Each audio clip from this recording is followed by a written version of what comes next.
A warm welcome, students. I am Rekha HG, Assistant Professor of History, Government First Grade College, Vijayanagar, Bangalore. Session 48, Map Work, Semester 6, History. So, ಈಗ we have a place known as Bandung. ಈ ಸ್ಥಳದ ಹೆಸರು ಬಾಂಡಂಗ್. This is an important city in Indonesia. ಇಂಡೋನೇಷ್ಯಾದಲ್ಲಿ ಒಂದು ಪ್ರಮುಖವಾದಂಥ ನಗರ.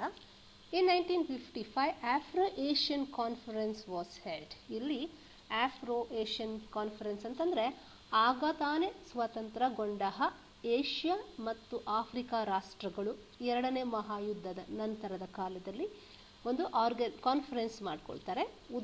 ಉದ್ದೇಶ ಏನು ಅಂತಂದರೆ independent foreign policy, ವಿದೇಶಾಂಗ ನೀತಿಯನ್ನು ಆರಂಭ ಮಾಡಿಕೊಳ್ಳಿಕ್ಕೆ ಯಾವ ಶಕ್ತಿ ಬಣಕ್ಕೂ ಸೇರದೆ, ಅಮೆರಿಕ ಆಗಲಿ ರಷ್ಯಾ ಬಣಗಳ ಸೇರದೆ ಸ್ವತಂತ್ರವಾದಂತಹ ವಿದೇಶಾಂಗ ನೀತಿಯನ್ನು ಪಾಲನೆ ಮಾಡುವಂಥ ರಾಷ್ಟ್ರಗಳು ಈ ಒಂದು ಸಭೆ ಸೇರುತ್ತೆ. ಈ ಒಂದು ಸ್ಥಳ ಬ್ಯಾಂಡಂಗ್ನಲ್ಲಿ. ಆ ಸ್ಥಳದ ಆ ಒಂದು ಏನು ಹೇಳ್ತೀರಿ ಕಾನ್ಫರೆನ್ಸಿನ ಅಧ್ಯಕ್ಷರಾಗಿದ್ದಂಥವರು ಇಂಡೋನೇಷ್ಯಾದ ಪ್ರೆಸಿಡೆಂಟ್ ಸುಕಾರ್ನೋ ಅವರ ನೇತೃತ್ವದಲ್ಲಿ ಬ್ಯಾಂಡಂಗ್ ಇಂಡೋನೇಷ್ಯಾದಲ್ಲಿ ಒಂದು ಸಭೆ ಆಗತ್ತೆ.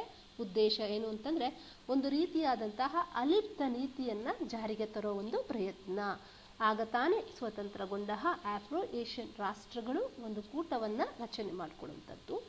ಅದೇ ರೀತಿ depressed nations conference was held at Bandung by some of the Afro-Asian nations in 1956. So, ಎರಡು ಥರದ ಕಾನ್ಫರೆನ್ಸ್ ಆಗುತ್ತೆ. So with the sole intention of establishing an independent foreign policy, ಇದನ್ನು ಬ್ಯಾಂಡಂಗ್ ಕಾನ್ಫರೆನ್ಸ್ ಅಂತ ಕೂಡ ಕರೀತಾರೆ. ಸೊ ನಂತರದಲ್ಲಿ ಈ ಒಂದು ಅಲಿಪ್ತ ನೀತಿ ಜಾರಿಗೆ ಬರುತ್ತೆ. ಆಫ್ ಫ್ರಾನ್ಸಿನ ಅಧ್ಯಕ್ಷತೆಯಲ್ಲಿ ಇಲ್ಲೊಂದು ಪ್ಯಾರಿಸ್ ಶಾಂತಿ ಸಮ್ಮೇಳನ ಆಗತ್ತೆ 1919. ಅಂದರೆ ಒಂದನೇ ಮಹಾಯುದ್ಧದ ಅಂತ್ಯದ ಕಾಲದಲ್ಲಿ 5 ಟ್ರೀಟಿಗಳು, ಒಪ್ಪಂದಗಳು ಸಹಿ ಹಾಕಲಾಗತ್ತೆ.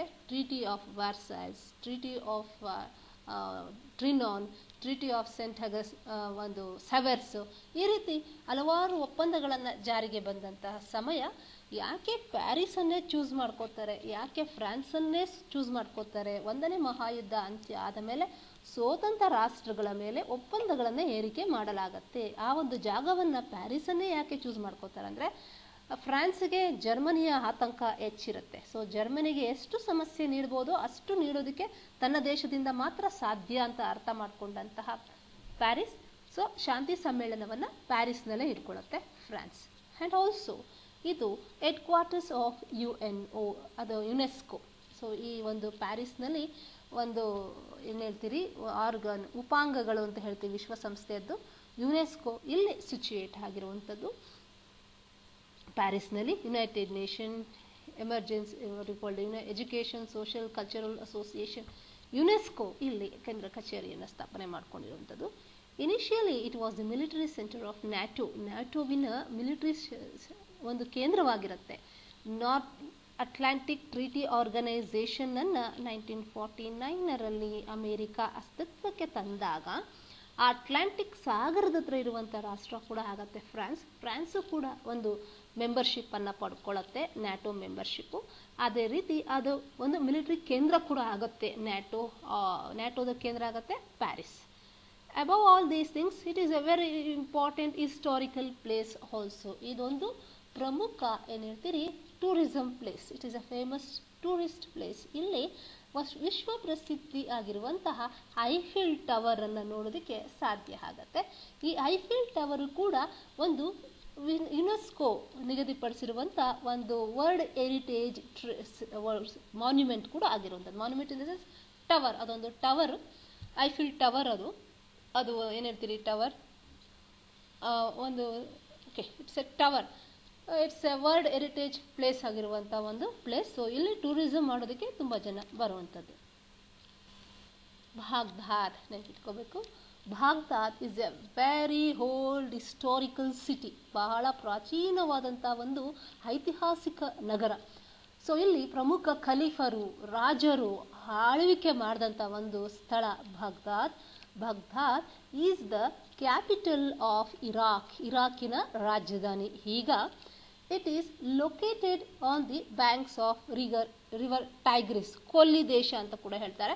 It is located on the, it's a Gulf country, located on the bank of the river Tigris. Tigris ನದಿಯ ದಂಡೆಯ ಮೇಲೆ ಇದು ಒಂದು ನೆಲೆಸಿರುವಂಥ ಒಂದು ನಗರ. ನೆನಪಿಟ್ಕೊಳ್ಳಿ, ಇದು ಎಷ್ಟು ಪ್ರಾಚೀನತೆ ಇದೆ ಅಂತಂದರೆ ಮೆಸೊಪಟೋಮಿಯಾದ ಸಾಮ್ರಾಜ್ಯ ಅಂತ ನೀವು ಕೇಳಿರ್ತೀರಿ ಇತಿಹಾಸದಲ್ಲಿ. ಪ್ರಾಚೀನ ಕಾಲದಲ್ಲಿ ಆ ಮೆಸೊಪಟೋಮಿಯಾ ಸಾಮ್ರಾಜ್ಯ ಎಲ್ಲಿ ಅಂದರೆ ಕಾಲ್ಡಿಯನ್ಸು, ಸುಮೇರಿಯನ್ಸು ಅಂತ ಎಲ್ಲ ಕೇಳಿರ್ತೀರಿ. ಆ ಒಂದು ನಾಗರಿಕತೆ ಆದಂಥ ಒಂದು ನಾಡೆ ಈ ಒಂದು ಬಾಗ್ದಾದ್ ಅಥವಾ ಇರಾಕ್ ಅಂತ ಹೇಳ್ಬೋದು, ಟೈಗ್ರಿಸ್ ನದಿಯ ದಂಡೆ ಮೇಲಿರುವಂಥದ್ದು. ಸೊ ಈಗಿನ ಆಧುನಿಕ ಕಾಲದಲ್ಲಿ 1955 Baghdad pact was signed among Turkey, Iraq, Pakistan and England. So ಒಂದು ಶೀತಲದ ಸಮರದ ಸಮಯದಲ್ಲಿ ಡ್ಯೂರಿಂಗ್ ದ ಕೋಲ್ಡ್ ವಾರ್ ಅಮೇರಿಕಾಗೆ ಒಂದು ತೋರಿಸ್ತಾರೆ ಒಂದು ಲಾಯಲ್ಟಿ ಈ ರಾಷ್ಟ್ರಗಳು. So Turkey, Iraq, Pakistan, England, US ಸೇರಿ ಒಂದು ಪ್ಯಾಕ್ಟ್ ಮಿಲಿಟರಿ ಕೂಟವನ್ನು ಮಾಡ್ಕೊಳ್ತಾರೆ. ಅದನ್ನು ಬಾಗ್ದಾದ್ ಪ್ಯಾಕ್ಟ್ ಅಂತ ಕೂಡ ಕರೀತಾರೆ. ಸಹಿ ಆಗಿದ್ದು ಬಾಗ್ದಾದಿನ ಒಂದು ಟೈಮ್ನಲ್ಲಿ ಬಾಗ್ದಾದ್ನಲ್ಲೇ ಆಗತ್ತೆ. ಅದನ್ನು ಇನಿಷಿಯಲಿ ಬಾಗ್ದಾದ್ ಪ್ಯಾಕ್ಟ್ ಅಂತಲೇ ಕರೀತಾರೆ. ಲೇಟರ್ ಅದನ್ನು ಹೆಸರು ಚೇಂಜ್ ಮಾಡಿ ಸೆಂಟೋ ಅಂತ ಹೆಸರು ನೀಡ್ತಾರೆ. ಸೆಂಟೋ ಅಂದರೆ ಸೆಂಟ್ರಲ್ ಟ್ರೀಟಿ ಆರ್ಗನೈಸೇಷನ್. ಈ ಪ್ಯಾಕ್ಟು ಕೂಡ ಸಹಿ ಆಗಿದ್ದು ಎಲ್ಲಿ ಅಂತಂದರೆ it is in Baghdad. So 1991 USA made air strikes to capture Saddam Hussein. 1991 ಕಾಲಕ್ಕಾಗಲೇ ಕೊಲ್ಲಿ ಯುದ್ಧ ಆರಂಭವಾಗಿರುತ್ತೆ. ಕೊಲ್ಲಿ ಯುದ್ಧದಲ್ಲಿ ಈ Saddam Hussein Saudi Arabia, Kuwait ಮೇಲೆ ದಾಳಿ ಮಾಡಿರ್ತಾನೆ. ಆ ಸೌದಿ ಅರೇಬಿಯಾ ಮತ್ತು ಕುವೈತ್ಗೆ ಮಿತ್ರ ರಾಷ್ಟ್ರ United States of America. So America Saddam ಹುಸೇನನ ಮೇಲೆ ದಾಳಿ ಮಾಡುತ್ತೆ. ಯಾಕೆಂದರೆ ಸೌದಿ ಅರೇಬಿಯಾ ಮತ್ತು ಕುವೈತ್ಗೆ ರಕ್ಷಣೆ ನೀಡೋದಕ್ಕೆ. ಸೊ ಹಾಗಾಗಿ ಬಾಗ್ದಾದಿನ ಮೇಲೆ USA ಏರ್ ಸ್ಟ್ರೈಕ್ಸನ್ನು ಮಾಡುತ್ತೆ ಸದ್ದಾಮ್ ಹುಸೇನನ್ನು ಕ್ಯಾಪ್ಚರ್ ಮಾಡ್ಕೊಳ್ಳಿಕ್ಕೆ. ಅದು ಸದ್ದಾಮ್ ಹುಸೇನನ್ನು ನಂತರ ದಿನಗಳಲ್ಲಿ ಅವನು ಬಚ್ಚಿಟ್ಕೊಂಡು ಹಡಗು ತಾಣದಲ್ಲಿರ್ತಾನೆ, ಯಾವುದೋ ಒಂದು ಪೈಪ್ನಲ್ಲಿ ಕುಳಿತುಕೊಂಡಿರ್ತಾನೆ ಅಂಡರ್ಗ್ರೌಂಡ್ನಲ್ಲಿ. ಅವನನ್ನು ಎಳೆದು ತಂದು ಟಿಕ್ರೀಟ್ನಲ್ಲಿ ಅವನಿಗೆ ನೇಣಿಗಾಕ್ತಾರೆ ಅಮೇರಿಕಾದವರು. So next important city is Beirut. Beirut ಕೂಡ ಗಲಭೆ ಪ್ರದೇಶ ಅಂತ ಹೇಳ್ಬೋದು. ಯಾವಾಗೂ ಜಗಳ ಆಗುವಂಥ ಒಂದು ಅರೇಬ್ ಇಸ್ರೇಲ್ ಸಂಘರ್ಷದ ಕೇಂದ್ರ ಅಂದರೂ ಕೂಡ ತಪ್ಪಾಗೋದೇ ಇಲ್ಲ. ಸೊ ಬೈರೂಟ್ ಯಾವ ದೇಶದ ರಾಜಧಾನಿ ಅಂತಂದರೆ it is the capital of Lebanon. ಲೆಬನಿನ ಒಂದು ರಾಜಧಾನಿ. ಲೆಬನನ್ ಯಾವ ದೇಶ ಅಂತಂದರೆ ಇಸ್ರೇಲಿನ ನೆರೆಹೊರೆಯ ರಾಷ್ಟ್ರ.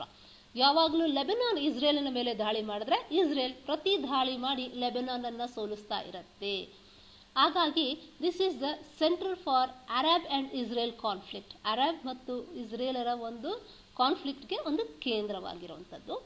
ಇಲ್ಲಿ ಒಂದು ಅಂತರ್ಯುದ್ಧ ಕೂಡ ಆಗತ್ತೆ 1975ರಲ್ಲಿ ಬಿಟ್ವೀನ್ ಅರಬ್ ಮತ್ತು ಯಹೂದಿಗಳ ನಡುವೆ ಆದಂಥ ಒಂದು ಅಂತರ್ಯುದ್ಧ ಲೆಬನಾನ್ನಲ್ಲಿ. Israeli attacked this place and chased PLO out of Beirut. Beirut ಮೇಲೆ ಭಾಳ ದಾಳಿ ಮಾಡುತ್ತೆ ಇಸ್ರೇಲು. ಹಾಗಾಗಿ ಅದು PLO ಅಂದರೆ ಪ್ಯಾಲೆಸ್ತೈನ್ ಲಿಬ್ರೇಷನ್ ಆರ್ಗನೈಸೇಷನು ವರ್ಕ್ ಮಾಡ್ತಾ ಇರುತ್ತೆ ಲೆಬನಾನ್ನಲ್ಲಿ. ಅವರನ್ನು ಹೊರ ಹಾಕ್ತಾರೆ, ಬೈರೂಟಿಂದ ಹೊರ ಹಾಕ್ತಾರೆ. ಅದೇ ರೀತಿ ಇಸ್ರೇಲ್ ಗೋಲೋನ್ ದಿಬ್ಬಗಳು, ಸಿನಾಯ್ ಪೆನಿನ್ಸುಲಾ ಮತ್ತು ಇನ್ನೊಂದು ಪ್ಲೇಸ್ ಇದೆ ಗಾಜಾ ಪಟ್ಟಿ, ಇವುಗಳನ್ನೆಲ್ಲ ಅಟ್ಯಾಕ್ ಮಾಡೋದಕ್ಕೆ ಕಾಯ್ತಾ ಇರುತ್ತೆ ಇಸ್ರೇಲ್. ಸೊ ಇಸ್ರೇಲ್ನಿಂದ ಭಾಳ ಹಾನಿಗೊಳಗಾಗತ್ತೆ ಯಾವ ಪ್ರಾಂತ್ಯ ಅಂತಂದರೆ ಬೈರೂಟ್. Next, Moscow. This is also an important historical city, and this is located in capital of Russiaದ ರಾಜಧಾನಿ ಆದರೂ ಕೂಡ ಯುರೋಪ್ನಲ್ಲಿ ಇರುವಂಥದ್ದು. ರಷ್ಯಾ ವರ್ಲ್ಡ್ಗೆ ಅತಿ ದೊಡ್ಡ ದೇಶ, ವ್ಯಾಪ್ತಿನಲ್ಲಿ ಅತಿ ದೊಡ್ಡ ರಾಷ್ಟ್ರ. ಇದು ಏಷ್ಯಾ ಮತ್ತು ಯುರೋಪ್ ಎರಡು ಕಾಂಟಿನೆಂಟ್ನಲ್ಲೂ you can see Russia, but ಅವರ ರಾಜಧಾನಿ ಇರುವಂಥದ್ದು ಯುರೋಪಿನಲ್ಲಿ ಮಾಸ್ಕೋ ಇರುವಂಥದ್ದು. A 4-power declaration on general security of the world was signed in Moscow. ವಿಶ್ವಸಂಸ್ಥೆ ಅಸ್ತಿತ್ವಕ್ಕೆ ಬರುವಾಗ ಒಂದು ಡಾಕ್ಯುಮೆಂಟ್ ಕೂಡ ಮಾಸ್ಕೋನಲ್ಲಿ ಸಹಿ ಹಾಕ್ತಾರೆ. ಯುನೈಟೆಡ್ ಸ್ಟೇಟ್ಸು, ಸೋವಿಯತ್ ಯೂನಿಯನ್ನು ಮತ್ತು ಚೈನಾ ಇವರೆಲ್ಲ ಡಾಕ್ಯುಮೆಂಟ್ಗೆ ಸಹಿ ಹಾಕ್ತಾರೆ. ಮಾಸ್ಕೋನಲ್ಲಿ 1980 ಒಲಿಂಪಿಕ್ಸ್ ಕ್ರೀಡಾಕೂಟಗಳು ಕೂಡ ಆಯೋಜನೆ ಆಗಿರುತ್ತೆ 1980ನಲ್ಲಿ. 1991 Mikhail Gorbachev retired from the post of the president. USSR declined in 1991. 1991 ನಂತರ ಮಿಖೈಲ್ ಗೋರ್ಬಚೇವ್ ಅವರು ತಮ್ಮ ಪದವಿ ಸ್ಥಾನದಿಂದ ಇಳಿತಾರೆ ಮತ್ತು ರಷ್ಯಾ ಕೂಡ ವಿಘಟನೆ ಆಗುತ್ತೆ. ಸೋವಿಯತ್ ರಷ್ಯಾ ವಿಘಟನೆ ಆಗುತ್ತೆ. ರಷ್ಯಾನಲ್ಲಿ 14 ರಾಷ್ಟ್ರಗಳು ಸೇರಿಕೊಂಡಿರ್ತವೆ. Russia plus 14 countries like Uzbekistan, Azerbaijan, then Turkistan, Uzbekistan, ಈ ರೀತಿ ಕಜಾಕಿಸ್ತಾನ್, ಈ ರೀತಿ 14-15 ರಾಷ್ಟ್ರಗಳು ಇರುತ್ತವೆ. ಅವೆಲ್ಲ ಹೊರಗೆ ಬರ್ತವೆ ಯಾವಾಗ ಅಂತಂದರೆ ಇನ್ ದಿ ಇಯರ್